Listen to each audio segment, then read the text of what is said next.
नमस्कार दोस्तों, मेरा नाम आदेश है। आज का हमारा टॉपिक रहने वाला है लैंडफॉर्म्स यानी कि भू-आकृतियाँ। देखिए, भू-आकृतियाँ 2 टाइप्स की हो सकती है। एक अर्थ के अंदर यानी कि एंडोजेनेटिक, दूसरी होती है अर्थ के बाहर जिसको बोलते हैं एक्सोजेनेटिक।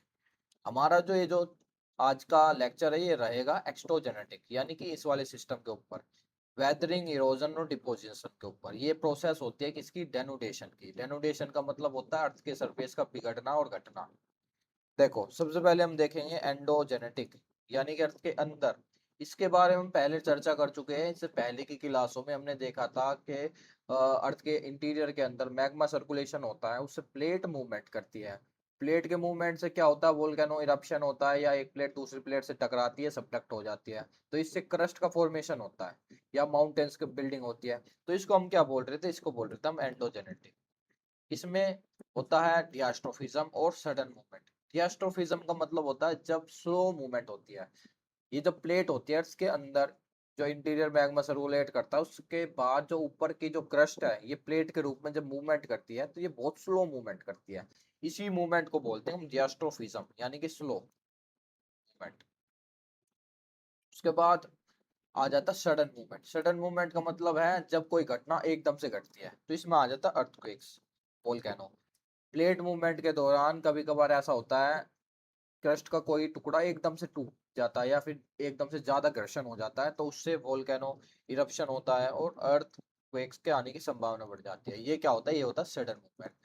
अब हम आ जाते हैं अपने मेन टॉपिक पर, एक्सोजेनेटिक यानी कि अर्थ के सरफेस पे होने वाली जितनी भी एक्टिविटी है, इसमें जो भी लैंडफॉर्म्स बन रही है। देखो, सबसे पहले आता है वेदरिंग, इरोजन। एक चीज और होती है जिसको बोलते हैं डिपोजिशन। इन तीनों चीजों से, और इसमें एक चीज और होती है ट्रांसपोर्टेशन। वेदरिंग, इरोजन, ट्रांसपोर्टेशन और डिपोजिशन, इन चारों चीजों को मिला देंगे तो बनेगा डेनुडेशन यानी कि अनाच्छादन। अब देखो, समझते हैं। वेदरिंग और इरोजन, इनके जो एजेंट होते हैं वो सेम होते हैं। आइस, रिवर वाटर, सी, विंड, अंडरग्राउंड वाटर। यानी कि इन लैंडफॉर्म्स को तोड़ने का और बनाने का जो भी काम करते हैं वो इन्हीं एजेंट के थ्रू किया जाता है। आइए समझते हैं। देखो, denudation is the overall process. क्या है? ये ओवरऑल प्रोसेस है किसकी? अर्थ के सरफेस के बनने की, बिगड़ने की और बनने की। Overall process is worn away and reduce elevation through the combined actions of weathering, erosion, mass wasting, transportation, deposition। यानी कि ये अर्थ के एलिवेशन को बनने की और बिगड़ने की प्रोसेस है, जो किसकी मदद से होता है? वेदरिंग की, इरोजन की और मास वेस्टिंग की, ट्रांसपोर्टेशन की और डिपोजिशन की। अब इनको समझते हैं, ये चीज क्या है। वेदरिंग का मतलब होता है जब कोई रॉक अपने ही प्लेस पर टूटता है। मान लेते हैं रॉक है, रॉक का टुकड़ा है, जब हीट या प्रेशर या किसी एजेंट के थ्रू इसमें दरार आएगी तो ये टूट कर दो हिस्सों में बट जाएगा, तो इसको हम बोलेंगे वेदरिंग। बट ये अपनी नेचुरल प्लेस पर रहेगा। ठीक है, उसके बाद जब ये हिस्सा टूट कर दूसरी प्लेस पर गिर जाएगा, मान लेते हैं इसके छोटे छोटे टुकड़े हो गए और ये थोड़ी दूर जाकर गिर गया, विंड से, वाटर से, कैसे भी, तो इसको बोलेंगे इरोजन। फिर उसके बाद वाटर एंड विंड के थ्रू इस रॉक के जो पार्टिकल्स होते हैं, जो छोटे छोटे टुकड़े जो इरोड होकर यानी कि इरोजन हुआ था, जिनका ये टूटकर अलग हो गए थे, वे वाटर और विंड के थ्रू भागकर किसी डिप्रेशन या यानी कि झील में इकट्ठे कर दिए जाएंगे। उसको बोलेंगे हम डिपोजिशन। और ये जो प्रोसेस है, जो वेदरिंग से डिपोजिशन के बीच की है, जो इनको ट्रेवल करा रही है, इसको बोलेंगे ट्रांसपोर्टेशन। क्लियर है ना? आगे चलते हैं। देखो, वेदरिंग के 3 टाइप्स होते हैं। देखो, वेदरिंग के 3 टाइप्स होते हैं, फिजिकल वेदरिंग, केमिकल वेदरिंग और बायोलॉजिकल वेदरिंग। फिजिकल वेदरिंग में हम क्या देखते हैं? पहले तो देखो, भौतिक या यांत्रिक अपक्षय क्या होता है? Physical weathering. फिजिकल वेदरिंग और chemical weathering is a break down of the rock, यानी कि रॉक का ब्रेक डाउन होता है into smaller pieces without changing their chemical composition. ये बहुत ध्यान देने वाली बात है। फिजिकल वेदरिंग जो होता है ये क्या करता है? रॉक का रॉक को छोटे छोटे टुकड़ों में बांट देता है। ये तो वेदरिंग में भी हो रहा था, सिंपल सी बात है। बट फिजिकल लगाने से इसका मतलब क्या है, इसमें इसकी जो नेचुरल स्टेट है उसमें परिवर्तन नहीं आता। ठीक है, फिजिकल वेदरिंग का मतलब होता है रॉक टूटता है, उसमें दरार आती है, बट जो उसका दूसरा टुकड़ा होता है, जो दूसरा हिस्सा होता है जो नेचुरल से अलग हुआ है, ये अपनी ही प्लेस पर रहता है, पहली बात। तो दूसरी बात, इसमें नेचर में कोई परिवर्तन नहीं आएगा। यानी कि जिसके जितने भी टुकड़े होंगे, या फिर 2 पार्ट्स हो चाहे 3 पार्ट्स हो, सभी पार्ट्स का जो नेचर होगा, इनमें जो कंपोजिशन होगा मिनरल्स का, वो सेम होगा। ठीक है, उसको बोल रहे हैं हम फिजिकल वेदरिंग। अब ये देखो, इसके जो एजेंट होंगे क्या होंगे, winds, salt, living organism and gravity. अब आ जाता है forced wedging, freeze. Forced wedging का मतलब होता है जब पानी के थ्रू वेदरिंग होती है। ठीक है, ये भी फिजिकल वेदरिंग है। ऐसे में क्या होता है, दिन के समय होती है रेन, इस रेन का जो वाटर है इन दरारों में चला जाता है। रात के समय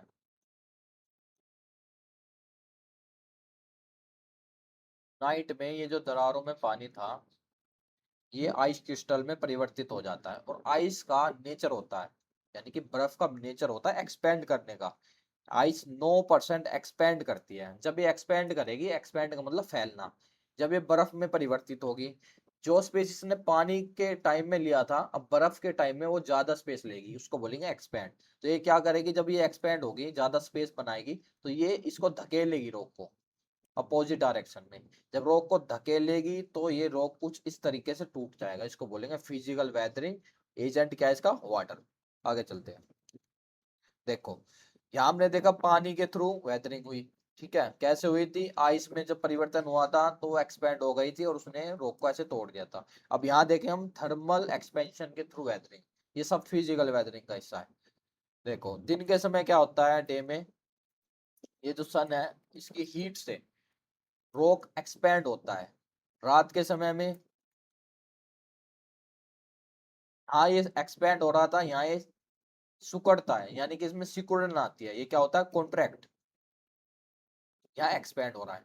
यही प्रोसेस दिन रात चलती रहती है। दिन में एक्सपेंड होता है, यानी कि फैलता है, रात में सिकुड़ जाता है। तो कुछ समय बाद रॉक ऐसे छोटे छोटे टुकड़ों में टूट जाता है। इसको क्या बोलेंगे, फिजिकल वेदरिंग। एजेंट क्या है इसका, एक्सपेंशन हीट, यानी कि थर्मल एक्सपेंशन, हीट के द्वारा वेदरिंग, फिजिकल वेदरिंग। आगे चलते हैं। अब आता है एब्रेशन, यानी कि घर्षण। अब घर्षण से कैसे बेहतरीन होती है, देखो ये एक रोक है, ये पहले कि इस तरीके का हुआ करता था। उसके बाद विंड चलती है बिल्कुल अर्थ के सरफेस से टच होके। अब इस विंड में क्या होता है, ये होते हैं रॉक पार्टिकल छोटे छोटे। ये रॉक पार्टिकल क्या करते हैं, ये इससे जब घर्षण करते हैं, यानी कि इसको घिसते हैं, तो ये रॉक ऐसे टूट जाता है। उसको बोलते हैं अब्रेशन। किसके द्वारा, विंड के द्वारा। दूसरा एजेंट होता है अब्रेशन का, घर्षण का, क्या, वाटर फ्लो। ये जो समुद्र का पानी है, ये किनारों पर जब टकराता है तो ये क्या करता है, वेदरिंग, यानी कि अपक्षय, रॉक को तोड़ देता है। उसको बोलते हैं हम एब्रेशन। और एजेंट क्या है, वाटर। तीसरा एजेंट आ जाता है ग्लेशियर मूवमेंट। ग्लेशियर, ये जो आप आइस देख रहे हो, ये जब मूव करेगी तो इसके नीचे पार्टिकल्स होंगे, किसके, रॉक के छोटे छोटे टुकड़े होंगे। तो आइस के साथ जब ये आगे चलेंगे ऐसे, तो ये इस सरफेस को घिसेंगे। तो उसमें जो रॉक्स वगैरह होता है, ये कमजोर हो जाता है, उसमें दरारें आ जाती है, टूट जाता है। तो क्या बोलेंगे इसको, फिजिकल वेदरिंग। देख लिया ना फिजिकल वेदरिंग क्या होता है। फिजिकल वेदरिंग हमने देखा, फिजिकल वेदरिंग वो वेदरिंग है जिसमें रॉक टूटता है बट नेचर चेंज नहीं होता। उसके बाद हमने इसके टाइप्स देखे। सबसे पहले देखा कि इसका जो एजेंट था वो वाटर था। वाटर कैसे तोड़ रहा था, दिन के समय दरारों में पानी चला जाता है, रात में वही पानी बर्फ में कन्वर्टेड होकर एक्सपैंड होता है दोनों तरफ। क्या करता है, एक्सपैंड होता है, 9% फैलता है, तो ये ऐसे तोड़ देता है इनको, रॉक को। उसके बाद हमने देखा थर्मल एक्सपेंशन के थ्रू, चट्टान दिन में फैलती है, रात को सिकुड़ती है। ये प्रोसेस जब चलती रहेगी तो ये वाली सिचुएशन बन जाएगी, यानी कि रॉक में दरारें आएगी और टूट जाएगा। फिर हमने देखा एब्रेशन, यानी कि घर्षण के थ्रू कैसे फिजिकल वेदरिंग होती है। घर्षण में 3 एजेंट थे, विंड, वाटर और तीसरा ग्लेशियर मूवमेंट। विंड के थ्रू हमने देखा, विंड क्या है, अपने साथ डस्ट पार्टिकल धारण करके चलती है और नीचे से रॉक को ऐसे इरोड कर देती है। ऊपर तक ये पहुंच नहीं पाती, क्योंकि जो विंड है वो ऊपर वाली जो विंड है उसके पास पार्टिकल्स नहीं होते हैं, पार्टिकल्स जो है वो बाहर ही होते हैं, इसीलिए अर्थ के सरफेस से टच होके चलते हैं। फिर हमने देखा वाटर कैसे किनारों को इरोड करता है, फिर हमने ग्लेशियर के थ्रू, आइस के थ्रू देखा आइस कैसे इरोड करती है। आगे चलते हैं। अब आ जाता है केमिकल वेदरिंग। केमिकल वेदरिंग का मतलब होता है रासायनिक अपक्षय। इसमें सारी चीजें आ जाती है केमिकल रिएक्शन पर। दरअसल केमिकल वेदरिंग क्या होता है, इसमें किसी रॉक का नेचर चेंज हो जाता है। फिजिकल वेदरिंग में क्या था, नेचर चेंज नहीं हो रहा था, ओनली रॉक टूट रहा था। अब देखो, physical weathering is the breakdown और alternation of the rock through chemical reaction change their mineral composition. यानी कि एक ऐसी प्रोसेस है जिसमें रॉक छोटे छोटे टुकड़ों में बट जाता है या दो या तीन टुकड़ों में बट जाता है, बट इस प्रोसेस के अंदर उसकी कंपोजिशन चेंज हो जाते हैं, मिनरल कंपोजिशन। ये देखो, दिख रहा है ना आपको, ये सब केमिकल वेदरिंग है। ये किसी टाइम में एक सिंपल रॉक जैसा दिखता था, अब देखो ये कैसे दिख रहा है, इसमें गड्ढे हो गए ना, यानी कि रॉक की पूरी प्रॉपर्टी ही चेंज हो गई है, इसको बोलते हैं केमिकल वेदरिंग। अब इसमें जो एजेंट होते हैं मुख्य कौन से होते हैं, वाटर, ऑक्सीजन और हीट। वाटर जब आता है कॉन्ट्रैक्ट में, ऑक्सीजन आता है कॉन्ट्रैक्ट में, और जब हीट आता है कॉन्ट्रैक्ट में, तो किसी इस प्रकार क्या करती है, बनाता है। देखो, अब इसकी कोर प्रोसेस क्या होती है, वाटर, ऑक्सीजन और कार्बन डाइऑक्साइड के आधार पर। सबसे पहले देखेंगे हाइड्रोलिसिस। हाइड्रोलिसिस क्या होता है, हाइड्रोलिसिस होता है जब वाटर रिएक्ट करता है केमिकली विद रॉक। वाटर जब रॉक के साथ केमिकली रिएक्ट करेगा तो उसको बोलेंगे हाइड्रोलिसिस। इसमें क्या होगा, इसमें ऐसी आकृतियां बन जाएगी, देखो। Water react chemically with rock minerals, typically silicates. जो मिनरल्स है वो फेल फर्स्ट से क्ले में कन्वर्टेड हो जाएगा, यानी कि रॉक का नेचर ही चेंज हो गया पूरा पूरा, उसकी प्रकृति चेंज हो गई। अब आप देखो, इमेज के माध्यम से आप देख सकते हो, इजिली पता चल रहा है। क्या ये रोग हमेशा से ऐसे रहे होंगे, नॉर्मल कॉमन रोग आपने देखा होगा कैसा होता है। अब ये देखो कैसे ये ऐसा लग रहा है जैसे इनके ऊपर की परत उतार दी गई है। अब इस वाले को देखो, जाली जाली नुमा करती है, ये रोग था किसी टाइम में, एक प्रॉपर रोग। उसके बाद जैसे ये वाटर के कॉन्ट्रैक्ट में आया, तो देखो ये कैसे इसमें गड्ढे गड्ढे हो गए हैं, इसमें केमिकली रिएक्शन हुआ है। अब आ जाते हैं ऑक्सीडेशन पे। तीन चीज देखी थी हमने इसमें, कोर प्रोसेस किसकी, केमिकली वेदरिंग की। पहली हाइड्रोलिसिस, यानी कि वाटर के थ्रू रिएक्शन। दूसरी ऑक्सीडेशन, ऑक्सीजन के थ्रू रिएक्शन। उसके बाद कार्बोनेशन, कार्बन के थ्रू रिएक्शन। अब आ जाते हैं हम ऑक्सीडेशन पे। ऑक्सीडेशन का मतलब होता है जब ऑक्सीजन रिएक्ट करता है विद आयरन रिच मिनरल से। अब ये जो आपको माउंटेन्स दिख रहा है ना, आयरन रिच है, यानी कि ये जो पर्वत श्रृंखला है, आप जब अरावली पर जाओगे आपको इसी तरीके की लैंडफॉर्म देखने को मिलेगी, यानी कि ऐसे ही पहाड़ वहां है अरावली पे। ये देखो, ये क्या हो रहा है, जंग लग रहा है, रस्ट। क्यों है, क्योंकि आयरन रिच मिनरल्स रॉक है और इसमें रिएक्ट क्या हो रहा है, ऑक्सीजन। ऑक्सीजन के कंपेयर में आते ही इसमें जंग लगना शुरू हो गया है। अब आ जाता carbonation, carbon dioxide from atmosphere. Atmosphere में जो कार्बन डाइऑक्साइड होती है ये रेन वाटर में मिल जाती है। उसके बाद जब ये लाइमस्टोन जैसे रॉक को टच करती है, वहां से गुजरती है, तो उसको पिघालती है और उसके नेचर को चेंज कर देती है, उसको बोलते हैं कार्बोनेशन। ठीक है। अब देखो, सिंक होल देखा होगा आपने, कास्ट लैंडफॉर्म्स में होते हैं, ये सब कार्बोनेशन के थ्रू ही होते हैं। ठीक है। ये देखो स्टैग्मेटाइट, ये जो ऊपर से ऐसे आ करती है ना, इनको बोलते हैं स्टैग्मेटाइट।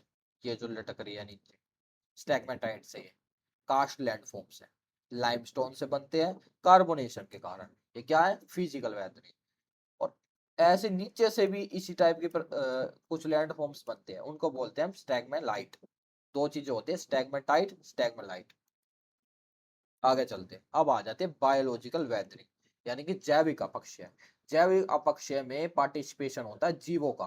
कैसे, प्लांट, एनिमल्स और माइक्रो ऑर्गेनिज्म एंड ह्यूमंस के थ्रू पार्टिसिपेशन होता है जब वेदरिंग में, तो उसको हम बोलते हैं बायोलॉजिकल वेदरिंग। कैसे होता है, देखो, मान लेते हैं किसी ट्री का बीज यहाँ पे इस दरार के अंदर आके गिर गया है, तो जैसे ये ग्रो होगा ट्री, तो क्या करेगा, ये ग्रो होने के बाद इसकी जो जड़ है ये जमीन के अंदर फैलेगी, रॉक के अंदर फैलेगी। तो रॉक को क्या करेगी, ये फोर्स से दोनों तरफ ऐसे धकेलेगी, तो उससे ये जो चट्टान है इनमें दरारें आ गई, ये टूट जाएगा और ये अपने ही प्लेस पर रहेगा, उसको बोलेंगे क्या, बायोलॉजिकल वेदरिंग। आगे चलते हैं। ये देखो, यहाँ देखा हमने प्लांट के थ्रू बायोलॉजिकल वेदरिंग, अब देखेंगे एनिमल के थ्रू बायोलॉजिकल वेदरिंग कैसे होती है। एनिमल्स मोस्टली जो रोडेंट होते हैं, रोडेंट का मतलब होते हैं कुछ चूहे टाइप के एनिमल जितने भी हैं जिनके आगे के सीजर दांत होते हैं, लंबे लंबे दांत होते हैं। तो ये जितने भी जानवर होते हैं, और ट्रिमाइट्स वगैरह होती है, यानी कि दीमक वगैरह, टर्माइट्स वगैरह, तो ये क्या करती है, ये सॉइल जो है इनको डिस्टर्ब कर देती है, सोयल को डिस्टर्ब कर देती है, यानी कि सोयल को नीचे से हटा देती है रोक के। जब रोक के नीचे से हटाएगी तो जो रोक है वो कमजोर होगा, क्योंकि ऊपर से विंड आएगी और मॉइस्चर आएगा, वाटर आएगा, जब इससे रिएक्ट होगा तो जो रोक होता है कमजोर हो जाता है। उसके बाद ये प्रोसेस जब आगे चलेगी तो ये ऐसे छोटे छोटे टुकड़ों में या फिर बड़े टुकड़ों में कन्वर्टेड हो जाएगा, इसको बोलेंगे हम बायोलॉजिकल वेदरिंग बाय एनिमल्स। ठीक है, ये आप दिख रहे हैं ना, ये रोडेंट्स ये ऐसे बिल बना देते हैं अर्थ के अंदर, यानी कि धरती में। तो जो ऊपर का रोक है उसके नीचे से सोइल हट जाती है, तो ये अपने आप कमजोर कर देती है रोक को। आगे चलते हैं। अब आ जाता है बायोलॉजिकल वेदरिंग माइक्रो ऑर्गेनिज्म, यानी कि सूक्ष्म जीवों के थ्रू। कैसे, देखो, सरफेस पे होते हैं क्लोनाइजेशन, किसका होता है, बैक्टीरिया का, एल्गी का, माइक्रोबियल, पाइनियर स्पीसीज, यानी कि जो सबसे पहली प्रजाति आती है किसी भी स्पेस पे। ये क्या करता है, ये प्रोड्यूस करते हैं एसिड। इस एसिड से क्या होता है, रोग कमजोर पड़ता है। धीरे धीरे जब ये एसिड उसको रोग को खाने लगेगा तो ये क्या होगा, आगे चलकर ये वेदरिंग होगी, यानी कि रोग छोटे छोटे टुकड़ों में बट जाएगा। बायोलॉजिकल वेदरिंग का लास्ट वाला है ह्यूमन के थ्रू। ह्यूमन के थ्रू तो आपको पता ही है ह्यूमन क्या क्या कर रहा है, इंसानों ने तो सब कुछ नष्ट करके रख दिया है। देखो, बॉम्बिंग करते हैं माइंस में, उससे क्या होता है, रोड टूटता है, उसमें दरार आ जाती है, वेदरिंग। उसके बाद ये क्रेन से रोड वगैरह बना रहे हैं, लैंडस्लाइड वगैरह हो रही है, तो ये साइड का दिख रहा है आपको, ये कैसे कमजोर हो गया है, तो इसमें अपने आप ही दरारें वगैरह आ जाती है। ये देखो, फैक्ट्री वगैरह लगाई जाती है, तो ह्यूमंस के थ्रू भी बायोलॉजिकल वेदरिंग हो सकती है। तो आज की क्लास यहीं खत्म करते हैं, नेक्स्ट क्लास में इससे आगे का जो भी बच गया है हमारा, अब हम अगली क्लास में शुरू करेंगे लैंड फॉर्म्स के टाइप्स, जैसे कि रिवर के थ्रू बनने वाला इरोजनल लैंड फॉर्म्स, या फिर रिवर के थ्रू बनने वाला डिपोजनल। उसके बाद हम देखेंगे कि वाटरफॉल्स क्या होते हैं। ठीक है, ये नेक्स्ट क्लास में चलेंगे। ये जो लैंड फॉर्म्स का चैप्टर है बहुत लंबा होने वाला है, ये कम से कम 2 या 3 क्लास में कवर होगा। ठीक है, अगर क्लास अच्छी लगी हो तो इसको सब्सक्राइब करो चैनल को, और